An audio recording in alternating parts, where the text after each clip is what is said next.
Technology has massively shaped the way that we watch and connect with entertainment, from ancient Greeks travelling in caravans and performing to appease the gods, to modern day teenagers binge watching 4 seasons of Breaking Bad in a weekend. I decided to look into the relationship between the technological advances in entertainment and the effect that these have had on the entertainment that we actually experience. To make this video last less than a feature-length film, I will only be focusing on entertainment mediums that you watch, be it theatre, film, TV, or internet-based content streaming. Sadly, there is not enough time for me to cover all of the research that led to me being able to talk on this subject. I researched in depth about the history of theatre and also the amazing technologies that allowed things like TV and film to exist. As proof of this, I created 2 timelines that are available alongside the video in the project folder, and they are worth looking through. It is simply the case that they would take a long time to cover and they don't lend themselves well to the animation style that I'm using. Theatre was really big. Before things like TV and film came along, theatre almost had a monopoly on the entertainment business, competing only with novels and bear baiting. Bill Bryson's book, titled Shakespeare, talks about how theatres dotted the outskirts of London, and how handbills were distributed through the streets advertising what was on, and a banner waving from the highest part of the structure in which the performance was going to take place told people that the play was about to start. Shakespeare'sGlobe.com explains that between 10 and 20,000 people attended theatres in London every week. There were standing areas for poorer people at only 1 penny. This was in a time that people earned on average 12 pennies a day. But if you were willing to pay 2 pennies, you could get a seat under cover, and if you paid 3, you could get a cushion. Also, interestingly, the money would be paid into a little box, which would then be taken into the secure box office, which is where the term originated. Theatre became increasingly popular all the way up to the late 19th century, as wages increased and working time decreased, and theatres became more comfortable and more agreeable to the richer customers. Theatres are live performances, which creates a certain intimacy with the audience. The fact that each production of the play is unique and different makes the audience feel connected, not just to the story, but also to the actors and to the play as a work of art rather than simply entertainment. If you are going to see a play at a theatre, you have to book in advance. You pick a day and plan around the theatre trip. It is a treat, and as such, a trip to the theatre feels much more profound than simply the sum of its parts.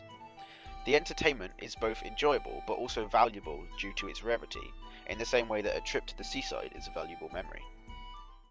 The growth of theatre lasted until film came along, and, to quote the Cambridge History of British Theatre, abducted the popular theatre audience and never gave it back. While theatre had its charm, film was able to do so much more.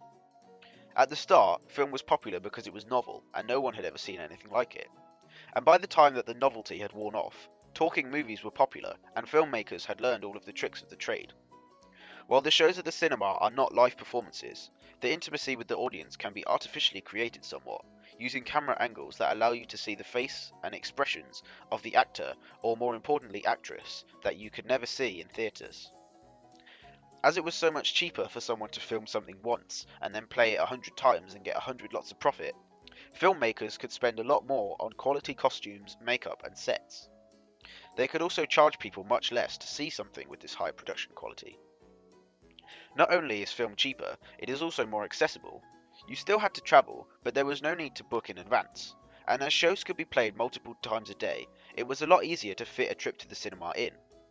Film was also able to tell a better story, using novel ideas about time and camera angles, along with speeding up or slowing down of the frame rate at which the film was shown at, allowed films to capture stories that theatre never could. Film grew and grew, and during the Second World War it was at its strongest. With so many people working and earning a wage, but with nothing to spend it on, things like food and gasoline were rationed, and in the culture of fear and unpredictability, no one wanted to buy houses and larger purchases. Therefore, lots of people frequently went to the cinema. However, with the end of the war, people started buying bigger houses in the suburbs. They were further away from a cinema, and with the gradual nationwide adoption of television over about 10 years, between 1950 and 1960, film started to decline.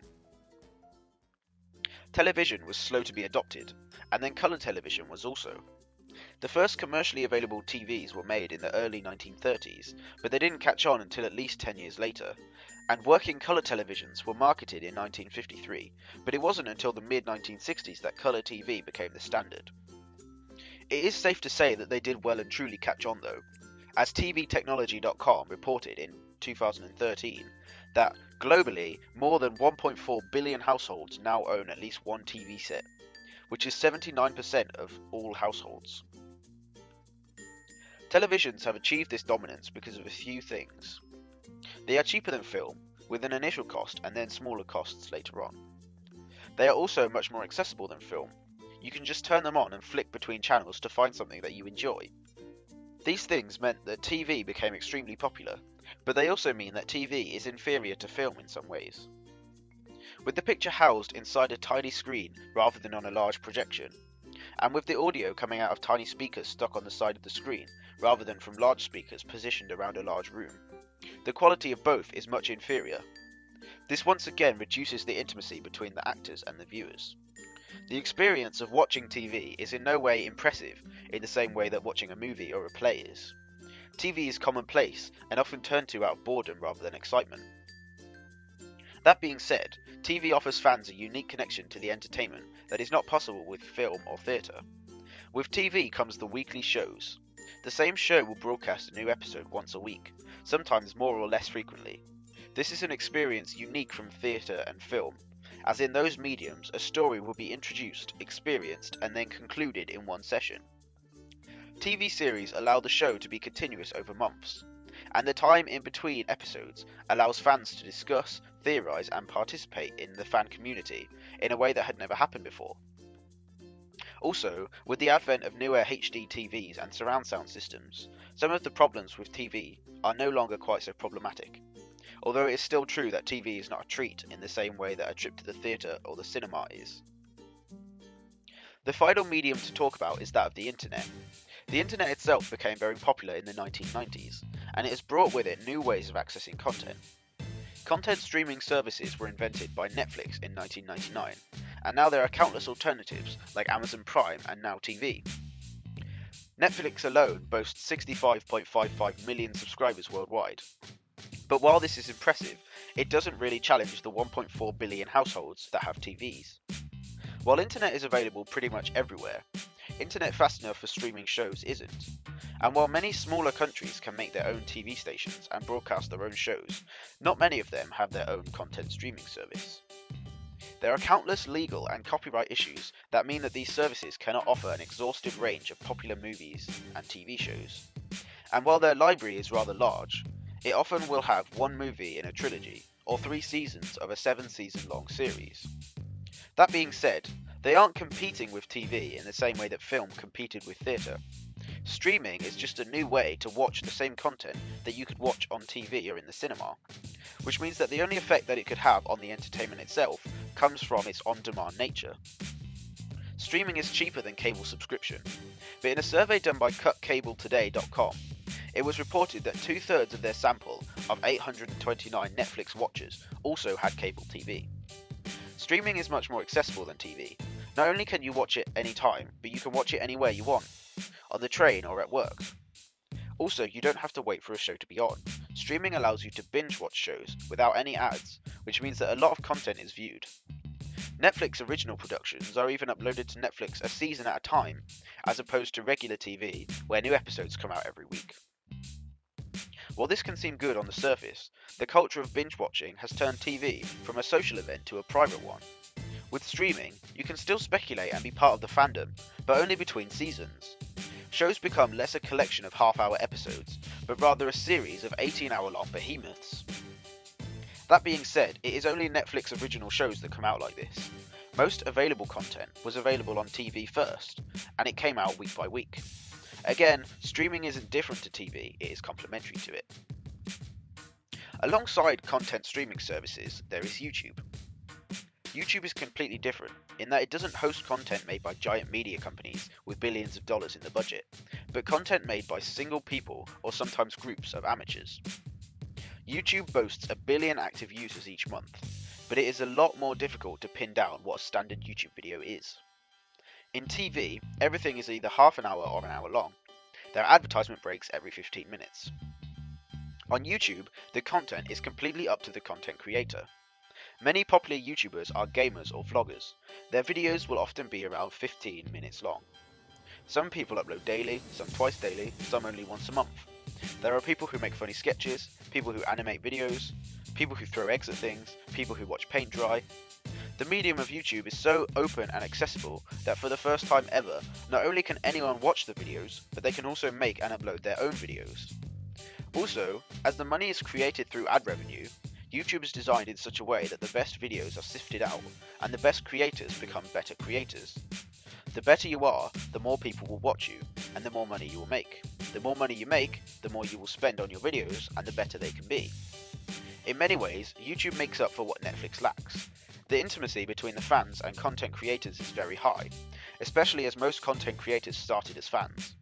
And many YouTubers use fans' comments in videos such as Q&As and reading your comments videos. YouTube is just as accessible as Netflix, but it is completely free, and there is years of readily available content already there. The amateur nature of the content creators means that there is not the same high production value in every video as there would be in a TV series, but in many ways that is alright. It allows people to try things without investing too much, and it allows all sorts of niche communities to survive. To conclude, every different medium that has been invented is cheaper and more easily accessible, but at each point, some of the overall experience has been lost. Sitting at home binge watching is not nearly as special and memorable as going out to the theatre to watch a one-of-a-kind show, even if the same level of enjoyment is gained by both experiences. However, now all mediums are available. The pros and cons of different mediums mean that they all work well together. You can casually watch some YouTube videos every day, but plan a theatre trip maybe once a year. Of all of the technological advances, the internet has had by far the biggest effect on entertainment because of its globalisation and immense ease of access. Constant availability of entertainment is often criticised for raising a generation of people who are constantly engrossed in their phones rather than in conversations with real people, but it is definitely true that it has had a positive effect on the entertainment itself. Globalisation means that you can access entertainment from anywhere in the world. The sheer amount of entertainment available forces popular entertainment to be better, while the sheer number of viewers allows niche content to survive. Entertainment is now much more varied, and there is always something out there for everyone. Also, all of the mediums continue to update themselves. You can watch live-streamed theatre productions or football matches on the big screen at the cinema, or you can watch theatre productions that utilise LED screens and 3D projections. So, while the effect of so much entertainment and a culture of binge-watching and instant gratification is the subject of a completely different EPQ, the effect of the technological advances on the quality and availability of entertainment has undoubtedly been a positive one.